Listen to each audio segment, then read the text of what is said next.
Hi hello ನಮಸ್ಕಾರ ಸ್ನೇಹಿತರೆ. ಕೊನೆಗೂ ಕೂಡ ಇಲ್ಲಿ ಗೌರಿ ಮದುವೆ ವಿವೇಕ್ ಜೊತೆ ನಡೆದೇ ಹೋಯ್ತಾ ಅಥವಾ ಗೌರಿ ಮದುವೆ ಮನೆಯಿಂದ ಹೊರ ನಡೆದೇ ಬಿಟ್ಲ, ಏನಾಯಿತು ಏನು ಕತೆ, ಇದು ಎಲ್ಲವನ್ನ ಕೂಡ ತಿಳ್ಕೊಬೇಕು ಅಂದರೆ ಈಗಲೇ ನಮ್ಮ ಈ ಚಾನಲ್ನ ಸಬ್ಸ್ಕ್ರೈಬ್ ಮಾಡಿ, ಹಾಗೆ ಒಂದು ವಿಡಿಯೋವನ್ನು ಪೂರ್ತಿಯಾಗಿ ನೋಡೋದನ್ನು ಯಾವುದೇ ಕಾರಣಕ್ಕೂ ಕೂಡ ಮರಿಬೇಡಿ.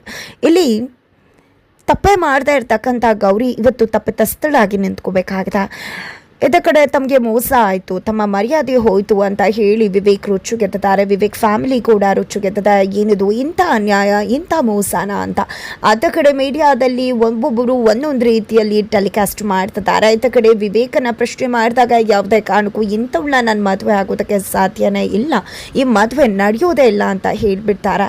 ಈ ಕಡೆ ಗೌರಿನ ಹೇಗಾದರೂ ಮಾಡಿ ವಿವೇಕ್ಗೆ ಕೊಟ್ಟು ಮದುವೆ ಮಾಡಿಸ್ಬೇಕು, ಇಲ್ಲಾಂದರೆ ತನ್ನ ಮಗಳು ಬದುಕು ಹಾಳಾಗ್ಬಿಡತ್ತೆ. ಹಸೆ ಮನೆ ತನಕ ಬಂದು ಅವಳ ಮದುವೆ ಆಗಲಿಲ್ಲ ಅಂದರೆ ಅವಳನ್ನು ಯಾರು ಮದುವೆ ಆಗೋಕೆ ಬರ್ತಾರೆ ಅಂತ ಯೋಚನೆ ಮಾಡಿದಂತಹ ಗೌರಿ ಅಮ್ಮ ಇಲ್ಲಿ ದಿನ ಬಂದು ಫ್ಯಾಮಿಲಿ ಮುಂದೆ ಅಂಗಲಾಚಿ ಕೇಳ್ಕೊತಿದ್ದಾರೆ, ದಯವಿಟ್ಟು ನನ್ನ ಮಗಳ ಬದುಕನ್ನು ಹಾಳು ಮಾಡಬೇಡಿ. ಇವತ್ತು ಹಸೆಮಣೆ ಹೇರಿರ್ತಕ್ಕಂಥ ಮಗಳು ಮದುವೆ ಆಗದೆ ಇದ್ದರೆ ಖಂಡಿತ ಅವಳ ಬದುಕು ಬರ್ಬರವಾಗ್ಬಿಡತ್ತೆ ಅಂತ ಹೇಳ್ತಿದ್ದಾರೆ. ಆದರೆ ಯಾರೂ ಕೂಡ ಇಲ್ಲಿ ಗೌರಿ ಬಗ್ಗೆ ತಲೆ ಕೆಡಿಸ್ಕೊಳ್ಳೋದಿಲ್ಲ. ತಮಗೆ ಮೋಸ ಆಯಿತು ಅನ್ನೋದ್ರ ಬಗ್ಗೆ ಅಷ್ಟೇ ಯೋಚನೆ ಮಾಡ್ತಿದ್ದಾರೆ. ಈ ಕಡೆ ಗೌರಿ ಅಮ್ಮ ಸುಮ್ಮನಿರಿ ಅಂತ ಹೇಳ್ತಿದ್ರು ಕೂಡ ಇಲ್ಲಿ ಅಮ್ಮ ಮಾತ್ರ ಸುಮ್ಮನಿರ್ತಿಲ್ಲ. ಇದರ ನಡುವೆ ಆಶಾ ಅವರು ಕಾಲ್ ಮಾಡ್ತಾರೆ. ಕಾಲ್ ಮಾಡ್ತಿದ್ದಾಗೆ ಯಾವುದೇ ಕಾರಣಕ್ಕೂ ಕೂಡ ಇಲ್ಲಿ ವಿವೇಕ್ ಅಮ್ಮನಿಗೆ ಇಲ್ಲಿ ಮದುವೆ ನಿಂತು ಹೋಗಿರೋ ವಿಷಯ ಗೊತ್ತಾಗಬಾರ್ದು ಅಂತ ಹೇಳಿದ್ದೆ. ತಮ್ಮ ಎರಡನೇ ಸೊಸೆಗೆ ಯಾವುದೇ ವಿಷಯ ಹೇಳ್ಬೇಡ, ಎಲ್ಲ ಸರಿಯಾಗಿ ಆಗ್ತಿದೆ ಅಂತ ಹೇಳಮ್ಮ ಅಂತ ಹೇಳಿ ದಿನ ಬಂದವರು ಹೇಳ್ತಾರೆ. ಹಾಗಾಗಿ ಹೋಗಿ ಆಶವರು ಕೂಡ ತನ್ನ ಅಕ್ಕನ ಜೊತೆ ಮಾತಾಡಿ ಮದುವೆ ಎಲ್ಲ ಕರೆಕ್ಟಾಗಿ ನಡೀತಿದೆ ಅಂತ ಹೇಳ್ತಾರೆ. ನಂತರ ಒಂದಷ್ಟು ವಿಷಯಗಳನ್ನ ಕೇಳೋಕೆ ಹೇಗೆ ನಡೀತಿದೆ ಏನು ಅನ್ನೋ ವಿಷಯವನ್ನು ಕೇಳೋಕೆ ಅಂತ ಇಲ್ಲಿ ವಿವೇಕಮ್ಮ ಮುಂದಾದಾಗ ಕಾಲ್ನ ಕಟ್ ಮಾಡಿಬಿಡ್ತಾರೆ. ಆಶಾ ಏನಿದು ಮದುವೆ ನಡೀತಿದೆ ಅಚ್ಚುಕಟ್ಟಾಗಿ ಅಂತ ಹೇಳಿದ್ರು, ಆದರೆ ಏನು ಎಂತೂ ಯಾವುದೇ ಅಪ್ಡೇಟ್ಸ್ ಕೊಡಲಿಲ್ವಲ್ಲ ಅಂತ ತಮ್ಮ ಗಂಡನ ಜೊತೆ ಹೇಳ್ತಿದ್ದಾರೆ. ಪರವಾಗಿಲ್ಲ ಬಿಡು, ನಮಗೆ ನಮ್ಮ ಮಗನ ಮದುವೆಯಲ್ಲಿ ಇರೋ ಅದೃಷ್ಟ ಇಲ್ಲ, ಸರಿ ಮನೆ ತುಂಬಿಸ್ಕೊಳ್ಳೋಣ, ಸೊಸೆನಾದರೂ ಬೇಗ ಹೋಗಿ ಅಂತ ಹೇಳಿ ಅವರ ಯಜಮಾನರು ತಿಳಿಸ್ತಾರೆ. ನಂತರ ಇಲ್ಲಿ ದಿನ ಬಂದು ಅವ್ರ ಹತ್ರ ಬಂದು ಆಶವರು ನೀವು ಹೇಳ್ದಾಗೆ ಹೇಳಿದೆ ಮಾವ ಅಂತ ಹೇಳ್ತಾರೆ. ಸರಿ ಆಯಿತು, ಇನ್ನೇನಿದೆ ಇಲ್ಲಿ ಎಲ್ಲ ಕೂಡ ನಮ್ಗೆ ಮೋಸ ಆಯ್ತಲ್ಲ ಅಂತ ಅಂದ್ಕೊಂಡು ಹೊರ ನಡೆಯೋಕೆ ಮುಂದಾಗ್ತಾರೆ. ಆದರೆ ಇಲ್ಲಿ ಕಾಂಚನ ಮಾತ್ರ ಏನಿದು ನಾನು ಏನೋ ಅಂದ್ಕೊಂಡ್ರೆ ಇನ್ನೇನು ಆಗ್ತಿದ್ಯಲ್ಲಪ್ಪ, ಈ ಮದುವೆ ಆಗಬೇಕು, ವಿವೇಕ್ ಬದುಕು ಹಾಳಾಗಬೇಕು ಅಂತ ಅಂದ್ಕೊಂಡೆ, ಆದರೆ ಈ ಮದುವೆನೇ ನಡೀತಿಲ್ವಲ್ಲ ಅಂತ ಅನ್ಕೋತಾರೆ. ನಂತರ ಇಡೀ ದಿನ ಬಂದು ಫ್ಯಾಮಿಲಿ ಅಲ್ಲಿಂದ ಹೊರಟೋಗ್ತಾ ಇದ್ರೆ ದಯವಿಟ್ಟು ನೀವು ಎಲ್ಲೂ ಹೋಗಬೇಡಿ ಅಂತ ಹೇಳಿ ಅಂಗಲಾಚಿ ಕಾಲಿಡ್ದು ಕೇಳ್ಕೊಳ್ಳೋಕೆ ಮುಂದಾಗ್ಬಿಡ್ತಾರೆ ಇಲ್ಲಿ ಗೌರಿ ತಾಯಿ. ಅದಕ್ಕೂ ಕೂಡ ಯಾರು ಕಿವಿಗೆ ಹಾಕೊಳ್ಳೋದಿಲ್ಲ. ಇವರು ಮತ್ತೊಂದು ನಾಟಕ ಮಾಡ್ತಿದ್ದಾರೆ, ಈ ನಾಟಕಕ್ಕೂ ಮರಳಾಗ್ಬಿಟ್ರೆ ಖಂಡಿತ ಈ ಮದುವೆನೇ ಮಾಡಿ ಮುಗಿಸ್ಬಿಡ್ತಾರೆ, ಮೊದಲು ನಾವಿಲ್ಲಿಂದ ಹೊರಟು ಬಿಡಬೇಕು ಅಂತ ಎಲ್ಲರೂ ಕೂಡ ದಿನ ಬಂದು ಫ್ಯಾಮಿಲಿ ಮಾತಾಡ್ಕೋತಾರೆ. ತಕ್ಷಣ ಅಲ್ಲಿಂದ ಹೊರಡ್ತಾರೆ. ಅವರೆಲ್ಲರೂ ಕೂಡ ಹೊರಡ್ತಿದ್ದಾಗೆ ಇತ್ತ ಕಡೆ ಗೌರಿ ಅಮ್ಮ ನನ್ನನ್ನು ಕ್ಷಮಿಸ್ಬಿಡು ಗೌರಿ, ನಾನು ನನ್ನ ಮಕ್ಕಳು ಬದುಕು ಚೆನ್ನಾಗಿರಬೇಕು ಅಂತ ಇಷ್ಟೆಲ್ಲ ಮಾಡಿದೆ, ಆದರೆ ನಮಗೋಸ್ಕರ ಎಲ್ಲವನ್ನ ಕೂಡ ಮಾಡಿದ ನಿನ್ನ ಬದುಕನ್ನೇ ಹಾಳು ಮಾಡಿಬಿಟ್ಟೆ, ನಾನು ದಯವಿಟ್ಟು ಕ್ಷಮಿಸ್ಬಿಡು ತಾಯಿ, ನನ್ನಿಂದ ತಪ್ಪಾಗೋಯ್ತು ಅಂತ ಹೇಳಿ ಹಾಗೆ ಎದೆ ಇಟ್ಕೊಂಡು ಕುಸಿದು ಹೋಗ್ತಾರೆ. ತಕ್ಷಣ ಅಮ್ಮ ಅಂತ ಹೇಳಿ ಗೌರಿ ಎಲ್ಲರೂ ಕೂಡ ಬರ್ತಾರೆ. ಏನಾಯಿತು ಅಂತ ದಿನ ಬಂದು ಅವರು ಕೂಡ ವಾಪಸ್ ಬರ್ತಾರೆ. ಕಾಂತಲಕ್ಷ್ಮಿಯವರ ಪರಿಸ್ಥಿತಿ ನೋಡಿ ಮೊದಲು ಹಾಸ್ಪಿಟಲ್ಗೆ ಕರ್ಕೊಂಡು ನಡೀರಿ, ಏನಿದು ಹೀಗೆ ಇದಿರಲ್ಲ ಅಂತ ಹೇಳಿ ದಿನ ಬಂದವರು ಹೇಳ್ತಾರೆ. ಆಗ ಎಚ್ಚರ ಆದಂತಹ ಗೌರಿ ಅಮ್ಮ ಬೇಡ ಬೇಡ, ನನ್ನನ್ನು ಯಾರು ಹಾಸ್ಪಿಟಲ್ಗೆ ಸೇರಿಸ್ಬೇಡಿ, ದಯವಿಟ್ಟು ನನ್ನ ಮಗಳನ್ನು ನಿಮ್ಮ ಮನೆ ಸೊಸೆ ಮಾಡ್ಕೊಳ್ಳಿ, ಆಗಷ್ಟೇ ನಾನು ಖಂಡಿತ ಬದುಕ್ತೀನಿ, ಇಲ್ಲ ಅಂದರೆ ನಾನು ಬದುಕೋಗೆ ಇಷ್ಟ ಕೂಡ ಇಲ್ಲ ಅಂತ ಹೇಳಿ ಕಣ್ಣೀರು ಹಾಕ್ತಿದ್ದಾರೆ. ಈ ಕಡೆ ಇವರ ನಾಟಕನ ನೋಡ್ತಾ ಇದ್ರೆ ಮತ್ತೊಂದು ಅವಾಂತರ ಘಟಿಸುತ್ತೆ, ಈ ಮದುವೆ ನಡೆದ್ಬಿಡುತ್ತೆ ಅಂದ್ಕೊಂಡಂಥ ದಿನ ಬಂದು ಫ್ಯಾಮಿಲಿ ಅಲ್ಲಿಂದ ಹೊರಟು ಹೋಗೋಕ್ಕೆ ನೋಡುತ್ತೆ. ಬಟ್ ಅಷ್ಟರಲ್ಲಿ ಅಲ್ಲಿಗೆ ಗುರುಗಳು ಬರ್ತಾರೆ. ಗುರುಗಳು ಬಂದಿದೆ, ನಾನು ನಿನಗೆ ಆಶೀರ್ವಾದ ಮಾಡಿ ಹೋಗೋಣ ಅಂತ ಬಂದೆ, ಆದರೆ ಇಲ್ಲಿ ನೋಡಿದ್ರೆ ದೊಡ್ಡದೊಂದು ಅನಾಹುತನೇ ನಡೆದು ಹೋಗ್ಬಿಟ್ಟಿದೆಯಲ್ಲ ಅಂದಾಗ ಏನು ಮಾಡೋದು, ಸಮಸ್ಯೆಗಳಾಗಿ ಮದುವೆ ನಿಂತು ಹೋಯ್ತು ಅಂತ ಹೇಳ್ತಾರೆ. ದಿನ ಬಂದವರು ಬನ್ನಿ ನಾನು ನಿಮ್ಮ ಜೊತೆ ಮಾತಾಡಬೇಕು ಅಂತ ದಿನ ಬಂದವ್ರನ್ನ ಗುರುಗಳು ಕರ್ಕೊಂಡು ಹೋಗ್ತಾರೆ. ನಾನು ನಿಮಗೆ ಮೊದಲೇ ಹೇಳಿದ್ದೆ ಈ ಮದುವೆಯಲ್ಲಿ ಸಮಸ್ಯೆಗಳಾಗತ್ತೆ ಅಂತ. ನಂತರ 1 ತಿಂಗಳು ಒಳಗೆ ಮದುವೆ ಆಗಬೇಕು, ಇಲ್ಲ ಅಂದರೆ ನಿಮ್ಮ ಮೊಮ್ಮಗಂಗೆ ಯಾವತ್ತೂ ಕೂಡ ಕಂಕಣ ಭಾಗ್ಯವೇ ಇರುವುದಿಲ್ಲ ಅಂತ ಹೇಳಿದ್ದ. ಅದೇ ರೀತಿಯಾಗಿ ಇವತ್ತು ಅವನ ಮದುವೆ ನಡೆದೇ ಇದ್ದರೆ ಇನ್ನೆಂದೂ ಕೂಡ ಅವನಿಗೆ ಮದುವೆ ಭಾಗ್ಯ ಇಲ್ಲ ಅಂತ ಹೇಳ್ತಾರೆ. ಏನು ಮಾತಾಡ್ತಿದ್ರ ಗುರುಗಳೇ ನೀವು ಅಂದಾಗ, ಹೌದು ನಾನು ಅವತ್ತೇ ಹೇಳಿದ್ದೆ ಅಲ್ವಾ, ಅವತ್ತೇ ಹೇಳಿದ್ದನ್ನೇ ಇವತ್ತು ಹೇಳ್ತಾ ಇದ್ದೀನಿ, ಈ ಮದುವೆ ಮಾಡಿ ಮುಗಿಸ್ಬಿಡಿ, ಮೋಸಾಗಿ ಅದನ್ನ ಎಲ್ಲವನ್ನ ಕೂಡ ಮರೆತು ಬಿಡಿ, ನಿಮ್ಮ ಮೊಮ್ಮಗನ ಬದುಕು ಹಸನಾಗೋದನ್ನು ನೋಡಿ ಅಂತ ಹೇಳ್ತಾರೆ.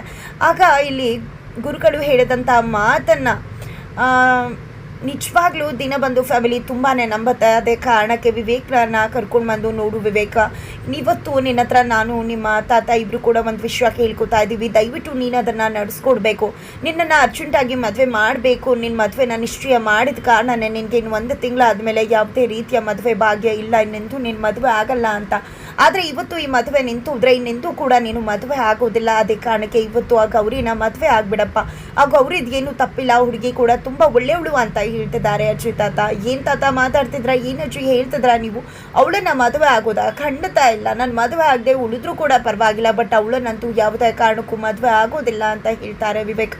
ನೋಡು ಮಗನ, ಆ ಹುಡುಗಿದು ಏನೂ ತಪ್ಪಿಲ್ಲ. ಹಸೆಮಣೆ ಏರಿ ಆಲ್ರೆಡಿ ಅರ್ಧ ಮದುವೆ ಶಾಸ್ತ್ರಗಳೇ ಮುಗ್ದು ಹೋಗಿದೆ. ಮದುವೆ ಆದಾಗೆ ಅಲ್ವಾ ತಾಳಿ ಕಟ್ಟುವುದಷ್ಟೇ ಉಳಿದಿರೋದು. ಈಗೇನಾದರೂ ಆ ಹುಡುಗಿ ಬದುಕು ಹಾಳಾಗ್ಬಿಟ್ರೆ ಖಂಡಿತ ಶಾಪ ನಮ್ಮನ್ನು 7 ಜನ್ಮಕ್ಕೂ ಕೂಡ ಬಿಡುವುದಿಲ್ಲ. ಆಕೆ ಮದುವೆ ಇನ್ನೊಬ್ರ ಜೊತೆ ಆಗದೆ ಆಕೆ ಕಂಕಣ ಭಾಗ್ಯನ ಇಲ್ಲದೆ ಹೋಗ್ಬಿಟ್ರೆ ತಾಳಿ ಭಾಗ್ಯ ಕಿತ್ಕೊಂಡಂಥ ಮಹಾನ್ ಪಾಪ ನಮ್ಮನ್ನು ತಾಕ್ಬಿಡುತ್ತೆ.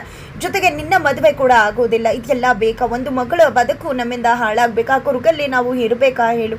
ದಯವಿಟ್ಟು ಸಾಯ್ಬೇಕಾದ ನಮ್ಮ ಮೊಮ್ಮಗನ ಮದುವೆ ನೋಡಿ ಸತ್ವಿ ಅನ್ನೋ ಒಂದು ಖುಷಿ ನಮ್ಮಲ್ಲಿ ಇರಬೇಕೇ ಹೊರತು ನಮ್ಮ ಮೊಮ್ಮಗನ ನೋಡದೆ ಸತ್ವಿ ಅನ್ನೋ ದುಃಖನ ಕೊಟ್ಟು ಕಳಿಸ್ಬೇಡಪ್ಪ ನಮ್ಮನ್ನು.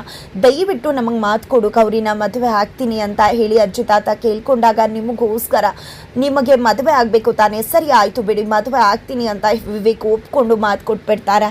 ಇತ್ತ ಕಡೆ ಗುರುಗಳ ಸಮೇತ ದಿನಬಂಧು ಫ್ಯಾಮಿಲಿ ಬರುತ್ತೆ. ನೋಡಿ ನಾವು ಇಷ್ಟು ಆತರವಾಗಿ ಮದುವೆ ಫಿಕ್ಸ್ ಮಾಡಿದ್ದು ನಮ್ಮ ಮೊಮ್ಮಗನಿಗೆ ಈ 1 ತಿಂಗಳಲ್ಲಿ ಬಿಟ್ಟು ಇನ್ನೆಂದೂ ಮದುವೆ ಆಗೋದಿಲ್ಲ. ಅವ್ನಿಗಿರೋದೇ ಒಂದು ಕಂಕಣ ಭಾಗ್ಯ. ಇದು ನಿಂತು ಹೋಗ್ಬಿಟ್ರೆ ಅವನೆಂದೂ ಮದುವೆ ಆಗೋದಿಲ್ಲ. ಜೊತೆಗೆ ಈ ಮಗಳು ಮದುವೆ ಕೂಡ ಆಲ್ರೆಡಿ ಮುಕ್ಕಾಲು ಭಾಗ ನನ್ನ ಮೊಮ್ಮಗನ ಜೊತೆ ಆಗೋಗಿದೆ. ತಾಳಿ ಭಾಗ್ಯ ಕಟ್ಟೋದಷ್ಟೇ ಉಳಿದಿರೋದು. ಅಂದಮೇಲೆ ಇಲ್ಲಿ ಮದುವೆ ಆಗೋದೇ ಒಳ್ಳೆಯದು. ನನ್ನ ಮೊಮ್ಮಗನ ಬದುಕು ಕೂಡ ಹಸನಾಗುತ್ತೆ. ಜೊತೆಗೆ ಗೌರಿಗೂ ಕೂಡ ಅನ್ಯಾಯ ಆಗೋದಿಲ್ಲ ಅಂತ ದಿನಬಂಧುವರು ಹೇಳಿದಾಗ ಫುಲ್ ಖುಷಿ ಆಗಿಬಿಡತ್ತೆ ಇಲ್ಲಿ ಅಮ್ಮಂಗೆ. ಈ ಕಡೆ ಅಪ್ಪ ಕೂಡ ಗೌರಿ ಹತ್ರ ಬಂದು ನೋಡಮ್ಮ ಗೌರಿ, ನೀನು ಮದುವೆಗೆ ಒಪ್ಕೊ ಅಂದಾಗ ಇಲ್ಲ, ಯಾವುದೇ ಕಾರಣಕ್ಕೂ ನಾನು ಮದುವೆಗೆ ಒಪ್ಕೊಳ್ಳೋದಿಲ್ಲ ಅಂತ ಹೇಳಿದಾಗ ನೋಡಮ್ಮ ಅವಾಗ ನೀನು ಮದುವೆ ಬೇಡ ಅಂದಾಗ ನಾನು ನಿಂಗೆ ಸಪೋರ್ಟಿಗೆ ಬಂದೆ. ಆದರೆ ಇವತ್ತು ಅವರು ಹೇಳ್ತಿರೋದೆಲ್ಲ ಮಾತನ್ನು ಕೇಳ್ತಿದ್ರೆ ಸರಿ ಅಂತ ಅನ್ನಿಸ್ತಿದೆ. ನೀನು ಬದುಕಿನ ಬಗ್ಗೆ ಯೋಚನೆ ಮಾಡ್ತಿದ್ದಾರೆ, ಅವರ ಮೊಮ್ಮಗನ ಬಗ್ಗೆ ಕೂಡ ಯೋಚನೆ ಮಾಡ್ತಿದ್ದಾರೆ. ಅವ್ರು ಹೇಳ್ತಿರೋದ್ರಲ್ಲಿ ನಿಜ ಸತ್ಯ ಇದೆ ಅಲ್ವಮ್ಮ? ದಯವಿಟ್ಟು ಮದುವೆ ಆಗೋ. ಅವ್ರ ಬಗ್ಗೆ ಕೂಡ ನಾನು ಕೇಳ್ಪಟ್ಟಿದ್ದೀನಿ, ತುಂಬ ಒಳ್ಳೆಯವರು, ಅವರು ಎಂದು ಯಾರ ಹತ್ರ ಕೇಳೋರಲ್ಲ, ಕೊಡೋ ಕೈಗಳವರು ಅಂತ ಹೇಳಿ ಅಪ್ಪ ಹೇಳಿದಾಗ ದಯವಿಟ್ಟು ಅಪ್ಪ ಇವತ್ತು ನಾನು ನಿಮ್ಮ ನಿರ್ಧಾರಕ್ಕೆ ವಿರುದ್ಧವಾಗಿ ಹೋಗ್ತಾ ಇದ್ದೀನಿ. ನಾನು ಯಾವುದೇ ಕಾರಣಕ್ಕೂ ಈ ಮದುವೆ ಒಪ್ಕೊಳ್ಳೋದಿಲ್ಲ. ಯಾಕಂದರೆ ಇಲ್ಲಿ ಆ ವಿವೇಕ್ ಕಂಡ್ರೆ ನನಗೆ ಆಗೋದಿಲ್ಲ. ನಿಜಕ್ಕೂ ಆ ಹುಡುಗ ನಾನು ಅಂದ್ಕೊಂಡಾಗಿಲ್ಲ. ನಾನು ಇಷ್ಟಪಟ್ಟಿದ್ದಷ್ಟೇ ಇಂತಿಂಥ ಗುಣಗಳು ಇರಬಾರ್ದು ನನ್ನ ಮದುವೆ ಆಗೋ ಹುಡುಗಂಗೆ ಅಂತ ಮದುವೆ ಆಗೋ ಆಲೋಚನೆ ಕೂಡ ನನಗಿರಲಿಲ್ಲ. ಯಾವ ಗುಣ ಇರಬಾರ್ದು ಅಂದ್ಕೊಂಡು ಅದೇ ಗುಣ ಇರೋ ಕೆಟ್ಟ ಹುಡುಗ ಅವನನ್ನು ನಾನು ಹೇಗೆ ಮದುವೆ ಆಗಲಿ ಅಂತ ಗೌರಿ ಹೇಳಿ ಅಲ್ಲಿಂದ ಹೊರಟು ಹೋದಾಗ ಕಾಂಚನ್ ಅವರು ಈ ಮದುವೆ ನಡೀಲೇಬೇಕು ಅಂತ ಹೇಳಿದ್ದೆ. ನೀನೇನಾದರೂ ಇಲ್ಲಿ ಹೋದರೆ ಖಂಡಿತ ಫ್ರಾಡ್ ಕೇಸಲ್ಲಿ ನಿಮ್ಮ ಮನೆಯವ್ರು ಎಲ್ಲರನ್ನ ಕೂಡ ಒಳಗಡೆ ಹಾಕಿಸ್ತೀನಿ ಅಂತ ಹೇಳ್ತಾರೆ.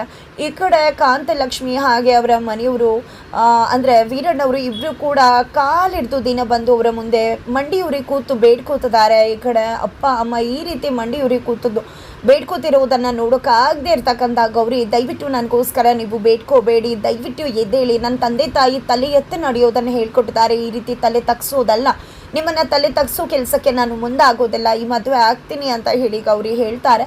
ಫೈನಲಿ ಗೌರಿ ಮತ್ತು ವಿವೇಕ್ ಇಬ್ಬರು ಕೂಡ ಜಗಳ ಮಾಡಿಕೊಂಡೆ ಕೊನೆಗೂ ಹಸಿಮಣೆ ಏರಿದ್ದೆ ಈ ಒಂದು ಮದುವೆ ನಡೆದು ಹೋಗುತ್ತೆ. ಹಾಗಿದ್ರೆ ಮುಂದೆ ಆಗಿರುತ್ತೆ ಮುಂದಿನ ವಿಡಿಯೋನು.